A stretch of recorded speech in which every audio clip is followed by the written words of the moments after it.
અમુક કલાક સુધી આપણે આંખોનું દાન કરી શકીએ, બીજા બધા ઓર્ગનનું આપણે ડોનેટ કરી શકીએ.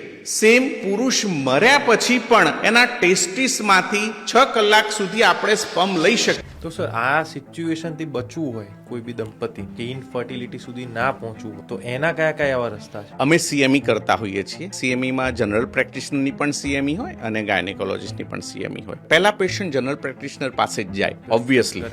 તો અમે જનરલ પ્રેક્ટિશનરને એ રીતે ગાઈડ કરતા હોઈએ છીએ, એ રીતે સમજાવતા હોઈએ છીએ કે જેમ જેમ ઉંમર વધતી જાય એમ સ્ત્રીમાં પ્રજનન ક્ષમતા ઓછી થતી જાય છે. એટલે બને તો લેટ મેરેજ ટાળો, અથવા તો લેટ મેરેજ કરવા હોય તો લેટ મેરેજ કરીને પણ પછી ઘણા બધા બીજા બધા ઓપ્શન છે. તમે એગ ફ્રીઝિંગ કરાવી શકો છો, એમ્બ્રિયો ફ્રીઝિંગ કરાવી શકો છો. સપોઝ કે કોઈ બેનની મેરેજ થઈ ગયા છે, બંને નળી બંધ જ છે અથવા બંને નળી એક્ટોપિકથી કાઢવી જ પડે છે, તો ડોન્ટ વેસ્ટ યોર ટાઈમ. એમાં નેચરલ રહેવાનું જ નથી, આઈવીઆઈ થવાનું જ નથી. તો તમે બને એટલું ઝડપી આઈવીએફ સેન્ટરમાં જાઓ તો તમને પોતાના સ્ત્રીબીજથી પ્રેગ્નન્સી રહેવાનો ચાન્સ રહેશે. આ એક માધ્યમ થયું, મેડિકલ માધ્યમ. તમે સ્કૂલમાં કોલેજમાં લેક્ચર લઈને સમજાવી શકો કે vote is the importance of sperm freezing, egg.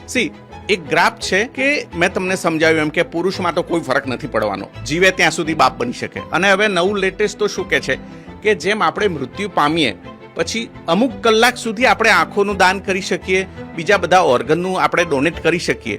Same પુરુષ મર્યા પછી પણ એના ટેસ્ટિસમાંથી 6 કલાક સુધી આપણે સ્પર્મ લઈ શકીએ તો એનાથી આપણે બાળક આપી શકીએ. જસ્ટ લાઈક એલઆઈસી, જિંદગી કે બાદ બી. પણ ફિમેલમાં કેવું હોય છે, ફિક્સ નંબર ઓફ એગ સાથે જન્મ લેતી હોય. એટલે 20 થી 30 વર્ષ સુધીમાં જે એએમએચ હોય, એએમએચ દાશે હવે કેટલું બચ્યું છે એનું એક માર્કર છે. તો એએમએચ કઈ રીતે ડાઉન થાય? 20 થી 30 વર્ષ આમ ધીમે ધીમે ડાઉન થાય, 30 થી 35 થોડો કર્વ વધે. વન્સ યુ રીચ 35 એકદમ સડન ડ્રોપ આવે. એટલે 30 થી 35 છે એજ છે, it's a ideal age for conceiving. અને 40 પછી તો બહુ જ ઓછા થઈ જશે. This type of education we can give to the school and colleges. તમે સેમિનાર યોજી શકો, ઇવન કોઈ સોશિયલ ફંક્શન હોય તો પણ તમે પેમ્પલેટ ડિસ્ટ્રીબ્યુટ કરી શકો, what is the importance of age. આ બધું કરવાથી થોડીક જાગૃતતા આવે કે ભાઈ ચલો વહેલા મેરેજ ના કરો તો કશો વાંધો નહીં. એટલે મેડિકલ ચાલે, સોશિયલ ચાલે, આ બધાથી આપણે અવેરનેસ લાવી શકીએ.